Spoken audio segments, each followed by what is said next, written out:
À la une donc, de cette édition, c'est le président égyptien Abdel Fattah el-Sisi qui a mis l'accent aujourd'hui sur l'importance de poursuivre les efforts en vue d'unifier les rangs arabes pour faire face aux défis qu'affronte la région.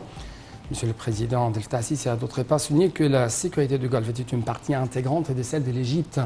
Le chef de l'État a fait cette déclaration lors d'un sommet tenu à Riyad aujourd'hui avec le roi Salman Ben Abdelaziz Al Saoud. Les détails tout de suite avec notre collègue Perihan Farouk.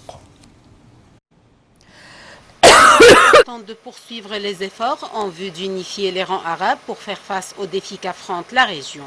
La sécurité du Golfe est une partie intégrante de celle de l'Égypte. C'est ce qu'a déclaré aujourd'hui le président Abdel Fattah el-Sisi lors d'un sommet tenu à Riyad avec le roi Salman Ben Abdelaziz Al Saoud.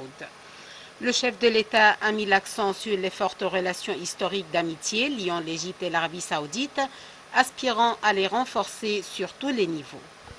Le roi saoudien a rendu hommage au rôle axial joué par l'Égypte pour soutenir la stabilité des pays arabes et renforcer le travail arabe conjoint sur tous les niveaux. Les deux dirigeants se sont accordés pour renforcer les efforts conjoints dans le domaine de la lutte contre le terrorisme et de coordonner les efforts internationaux pour régler les crises régionales.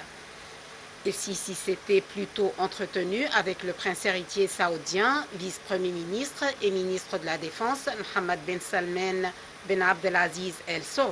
La rencontre avait porté sur les moyens de renforcer les relations bilatérales dans tous les domaines. El-Sisi et Ben Salman ont également examiné les derniers développements de plusieurs dossiers régionaux et internationaux d'intérêt commun. Ils s'étaient accordés pour intensifier les consultations et coordonner les positions entre le Caire et Riyad, surtout à la lumière des crises que traversent plusieurs pays de la région. Le chef de l'État avait réitéré à cet égard l'importance de la sécurité de la mer Rouge, artère principale du commerce régional et international.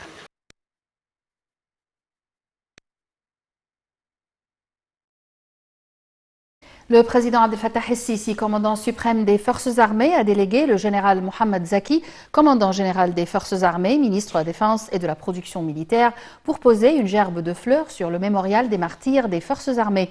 Ceci dans le cadre des cérémonies organisées à l'occasion de la journée du martyr et de l'ancien combattant.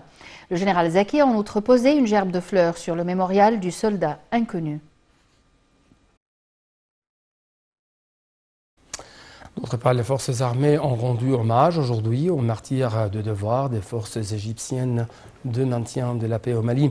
Selon l'ONU, les armées maliennes, deux casques bleus égyptiens de la mission des Nations Unies, la MINUSMA, et deux soldats maliens ont été tués hier dans des événements distincts en Mali. Dans un tweet, le porte-parole de la MINUSMA a écrit qu'un convoi logistique de la MINUSMA a heurté un engin explosif improvisé au nord de Mopti, au centre du Mali. Selon un premier bilan, l'explosion a causé la mort de deux casques bleus égyptiens, 4 autres ont été blessés.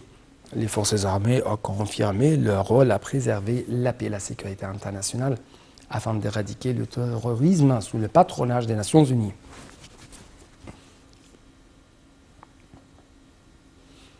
À l'occasion de la Journée mondiale de la femme, l'épouse du chef de l'État, Mme Intisar el-Sisi, a salué les femmes égyptiennes.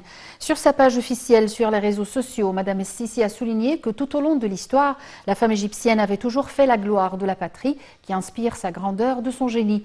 La première dame d'Égypte a indiqué que grâce au sacrifice des femmes, l'Égypte restera toujours grande.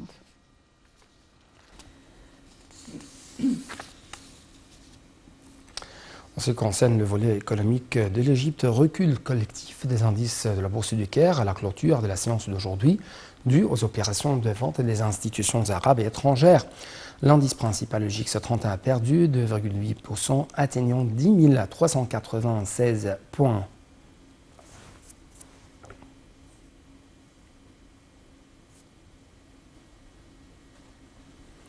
Dans le cadre du suivi de la situation des Égyptiens bloqués en Ukraine, la ministre de l'Immigration et des Affaires des Égyptiens à l'étranger, Nabila Makram, a tenu une réunion via Zoom avec plusieurs représentants de la communauté égyptienne et des étudiants dans plusieurs villes ukrainiennes.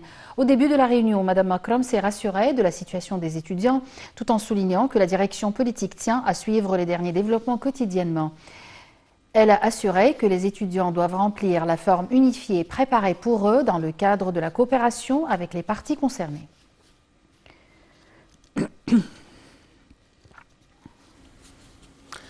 Des civils ont commencé à être évacués ce matin de la ville de Sumy, près de la frontière russo-ukrainienne, dans une nouvelle tentative d'instauration de couloirs humanitaires pour évacuer les habitants pris au piège.